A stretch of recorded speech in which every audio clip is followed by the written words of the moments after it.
Hi, sixth graders. Happy Monday. This week we're going to be doing a test, and so we're going to use the week to prepare for that test and review for it. I know that there's a lot of people that have questions about some of the content, and so I want you to make sure that you're reaching out to me this week, either through clicking on this link here or through email if you have questions about things, because I want you to understand the content, understand what's happening at the molecular level when we're going from solids, liquids to gases, okay? I'll also have a live Google Meet this week with each class, so you will be able to ask questions at that time. All right.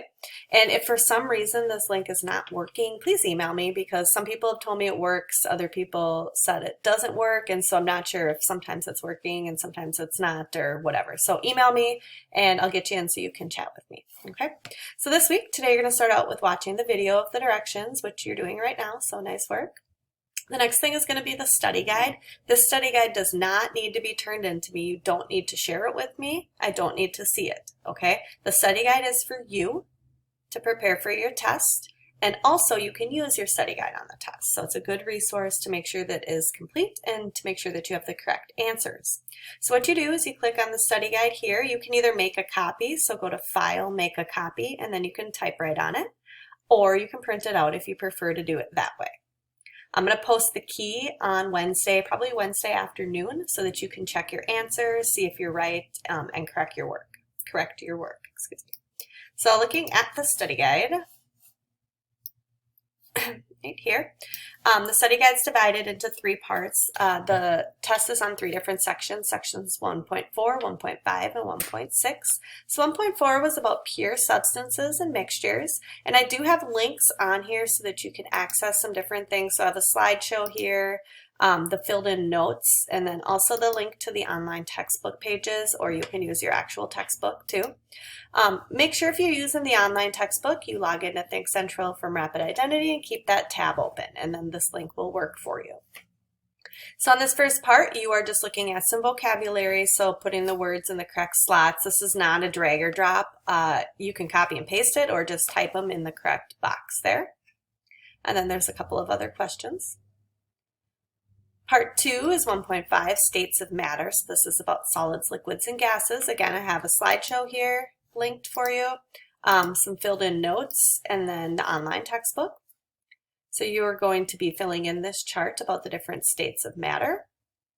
And then you're going to be looking at the kinetic theory of matter. And this is something that I saw a lot of misconceptions about. One of the biggest misconceptions that people are having is that when something freezes or turns into a solid, that the particles stop moving. And that's actually not true. The kinetic theory of matter tells us that the molecules are always moving.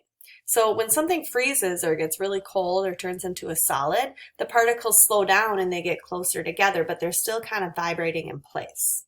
Okay, particle movement doesn't stop until it reaches a temperature called absolute zero, which is 0 degrees on the Kelvin scale, which is negative 273.15 degrees Celsius, or about negative 459 degrees Fahrenheit. Okay, so it gets really, really cold and then it will stop moving. And absolute zero isn't really found any place on Earth, so we can assume that for most places on Earth, the particles are always moving, and that's this kinetic theory of matter, okay? And then part 3, 1.6, has to do with the changes in state that you just did last week. I have a slideshow on here. We never really looked at this slideshow. It was linked on the agenda last week, kind of as a reference, but it might be a good idea to go through that and look at some of those different changes, and then also the online textbook, okay? So you're answering a couple of questions, filling in the chart. So for each of the changes of state, what is it changing from and into? And then is energy being gained or removed? You will need to make sure you have the correct answers for this to prepare for your test. This chart here might help you with that. So it looks as when we're moving this direction, energy is being added.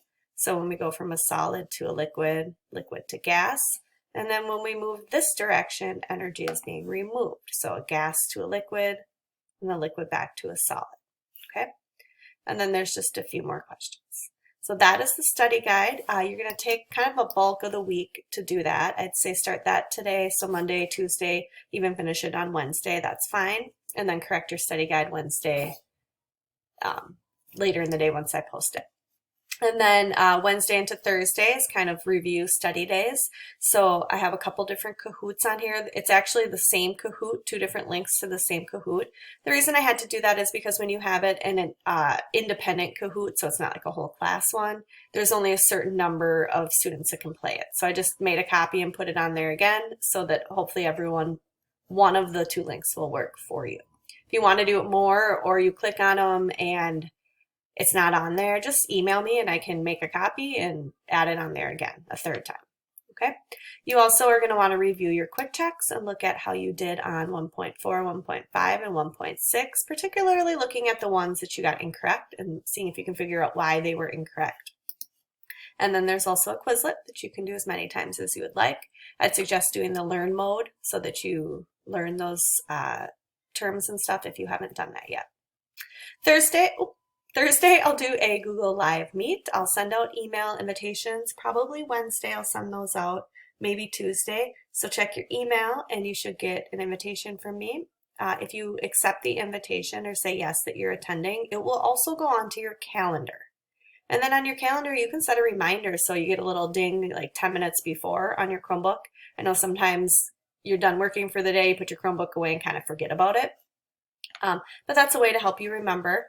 For the live Google Meet, we'll do probably Quizlet and Kahoot, and I can answer any questions about the study guide as well. The live Google Meets, don't quote me on this, but it should be, I think second hour will be 9:30, third hour 10, and then fifth hour 1:30, and sixth hour 2 o'clock is I think the times for it.